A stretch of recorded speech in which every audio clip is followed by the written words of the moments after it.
राष्ट्रवादी काँग्रेस शरदचंद्र पवार पक्षाचे नेते प्रसेनजित पाटील तथा शिवसेना उद्धव बाळासाहेब ठाकरे पक्षाचे नेते दत्तात्रय पाटील यांनी कृषी अधिकारी जळगाव जामोद यांना घेराव घालून शेतकऱ्यांच्या विविध मागण्यांसंदर्भात 12 ऑगस्ट रोजी निवेदन देऊन शेतकऱ्यांच्या मागण्या त्वरित सोडवाव्या अन्यथा 16 ऑगस्ट 2024 रोजी आंदोलनाचा इशारा देण्यात आला होता। सोयाबीन कापूस हेक्टरी 5,000 अनुदानातून वंचित ठेवलेले शेतकरी मागील वर्षीचा मंजूर झालेला पीक विमा तसेच पंतप्रधान शेतकरी सन्मान योजनेमध्ये शेतकऱ्यांना होत असलेला नाहक त्रास या संदर्भात 16 ऑगस्ट रोजी राष्ट्रवादी काँग्रेस व शिवसेनेच्या वतीने कृषी अधिकारी कार्यालयावर हल्लाबोल आंदोलन करण्यात आले।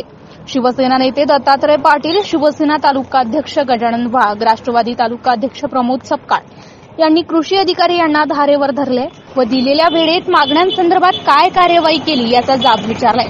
सोयाबीन कापूस अनुदानापासून वंचित शेतकऱ्यांच्या तक्रारी स्वीकारणे चालू केले असून येत्या 3-4 दिवसात वंचित राहिलेल्या शेतकऱ्यांची नवीन सुधारित यादी प्रसारित होणार तसेच मागच्या वर्षीच्या मंजूर पीक विम्याचा उद्या आज संध्याकाळपर्यंत देणार असल्याचे कृषी अधिकारी यांच्या वतीने सांगण्यात आले। जवळपास 70% मागण्या मान्य झाल्या असून सर्व मागण्या निकाल निघेपर्यंत पाठपुरावा सुरूच ठेवणार असल्याचे राष्ट्रवादी व शिवसेनेच्या वतीने सांगण्यात आले।